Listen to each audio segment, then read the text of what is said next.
Welcome all the students of the BSc Part Second and welcome in the class of the Physical Chemistry। बच्चों, कल हमने electrical conductance का chapter शुरू किया था और उसमें हमने कुछ बातों का अध्ययन किया था, जिसमें conductors, non conductors, mix conductor, इस प्रकार से 3 टाइप के कंडक्टर पढ़े थे। और इलेक्ट्रिकल कंडक्टेंस के बारे में भी पढ़ा था कि किस प्रकार से होता है। तो मेटेलिक और इलेक्ट्रॉनिक तथा इलेक्ट्रोलाइटिक कंडक्शन, ये 2 प्रकार के कंडक्शन हमने देखे थे। आज हम लेते हैं इलेक्ट्रोलिसिस। इलेक्ट्रोलिसिस को हिंदी में कहते हैं विद्युत अपघटन। आप इस शब्द पे फोकस करिए। इलेक्ट्रोलिसिस 2 शब्दों से मिलकर बना है, electro and lysis. Electro means electric current and lysis means breaking होना, किसी भी चीज़ का टूटना, वो लाइसिस कहलाता है। और आपने ये चीज़ जो है बायोलॉजी के बच्चे अच्छी तरह से समझते हैं, क्योंकि सेल्स की जो चैप्टर्स होते हैं उसमें ये प्रक्रियाएं होती हैं। तो डेफिनेशन देखते हैं हम। परिभाषा क्या है इलेक्ट्रोलिसिस की? The phenomenon of decomposition of an electrolyte. The phenomenon of decomposition of electrolyte by passing electric current through its solution is called electrolysis. देखो, बिल्कुल सिंपल सी बात है। The phenomenon of decomposition of an electrolyte is, किसी विद्युत अपघटन के विघटन की प्रक्रिया कैसे होती हैं? By passing through electric current through it's solution. तो किसी भी विद्युत अपघटन के विलयन में विद्युत धारा के प्रवाहित करने से जो डिकम्पोजिशन होता है, की प्रक्रिया होती है, उसको हम इलेक्ट्रोलाइसिस कहते हैं, विद्युत अपघटन कहते हैं। अब ज़रा डायग्राम पे फोकस करिए। ये इलेक्ट्रोलाइसिस के प्रोसेस को या फिनोमेनन को एक्सप्लेन करने का डायग्राम है।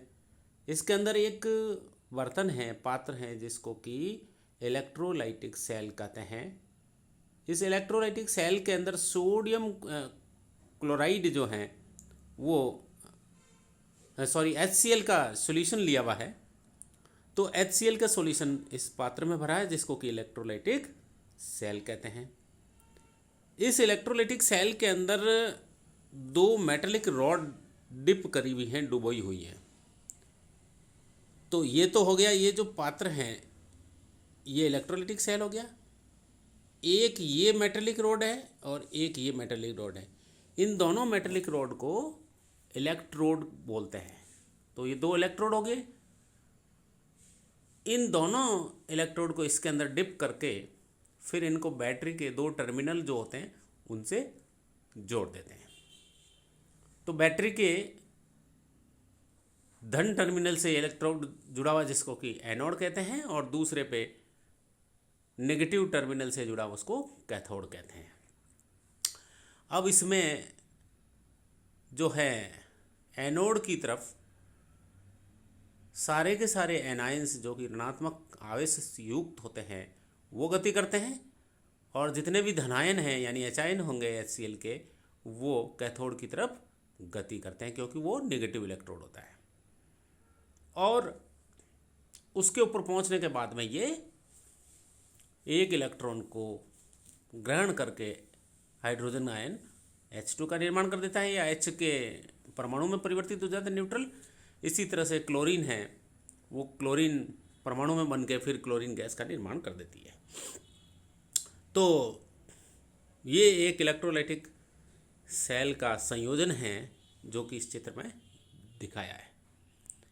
अब इसको समझें। Number 1 point, the process of electrolysis is carried out in vessel and that is called as electrolytic cell. विद्युत अपघटन की प्रक्रिया किसी वेसल्स के अंदर संपन्न की जाती है, जिसको कि विद्युत अपघटनी सेल कहते हैं। Point number 2, the electrolytic cell contains aqueous solution of an electrolyte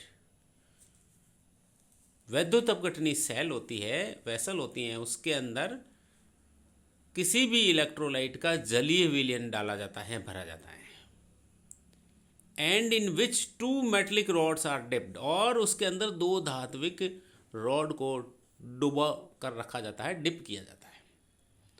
these rods are called electrodes, और इन दोनों को इलेक्ट्रोड बोलते हैं। सो नेक्स्ट स्लाइड, तीसरा बिंदु, these electrodes are connected to the 2 terminals of a battery. Battery क्या होती है? सोर्स ऑफ इलेक्ट्रिसिटी होती है। तो ये जो इलेक्ट्रोड हैं, दोनों मेटलिक रॉड्स हैं जिनको कि हमने डिप किया है इलेक्ट्रोलाइटिक वेसल्स में, इलेक्ट्रोलाइटिक एक्वस सॉल्यूशन लिया उसमें, ये इलेक्ट्रोड्स बैटरी के 2 टर्मिनल से संयोजित की जाती, जोड़ी जाती है, कनेक्ट की जाती है। एंड बैटरी क्या है? सोर्स ऑफ इलेक्ट्रिसिटी, विद्युत का स्रोत है।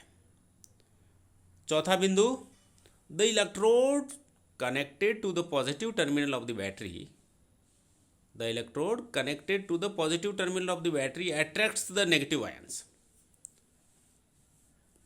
वह इलेक्ट्रोड जो बैटरी के पॉजिटिव टर्मिनल से जोड़ा जाता है, संयोजित किया जाता है, वो नेगेटिव आयंस को आकर्षित करता है। That is anion is called anode. तो नेगेटिव आयंस को जो इलेक्ट्रोड आकर्षित करता है, पॉजिटिव टर्मिनल से जुड़ा हुआ इलेक्ट्रोड, उसको एनोड कहते हैं। और another electrode connected to the negative end of the battery which attract the positive ions. पांचवा बिंदु कह रहा है कि बैटरी के नेगेटिव एंड से जोड़ा गया जो इलेक्ट्रोड है वो धनायनों को आकर्षित करता है, अर्थात कैटायंस को आकर्षित करता है, और उसे कैथोड कहते हैं। तो जो इलेक्ट्रोड, जो मेटलिक रोड वेसल में डूबी हुई हैं और एनायंस को या ऋणायन को आकर्षित करती हैं, वो कहलाता है एनोड। और वह मेटलिक रोड या वह इलेक्ट्रोड जो सॉल्यूशन के धनायनों को आकर्षित कर रहा है, यानी कैटायंस को आकर्षित कर रहा है, उसको कहते हैं कैथोड। छठा बिंदु और लास्ट बिंदु, the electrolytic solution present around the cathode is called कैथोलाइट।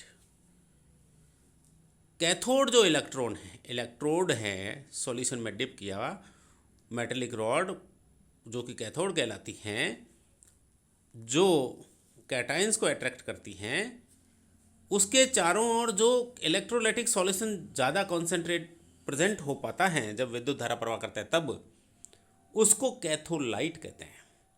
जबकि एनोड के चारों ओर जो द्रव उत्पन्न होता है, द्रव उपस्थित रहता है, उसको एनोलाइट कहते हैं। तो कैथोड के चारों ओर विद्युत धारा प्रवाहित करने के पश्चात में प्रक्रिया शुरू हो जाती है डिकम्पोजिशन की, तब कैथोड के चारों ओर जो द्रव प्रेजेंट होगा, इलेक्ट्रोलाइटिक द्रव या विलयन, उसको कैथोलाइट, और एनोड के चारों ओर उपस्थित द्रव को एनोलाइट कहते हैं। तो इस प्रकार से ये इलेक्ट्रोलाइसिस की प्रक्रिया को हमने इन बिंदुओं में और इस चित्र के द्वारा समझा। अब इसके मैकेनिज्म जो है नेक्स्ट वीडियो में करेंगे। So thank you.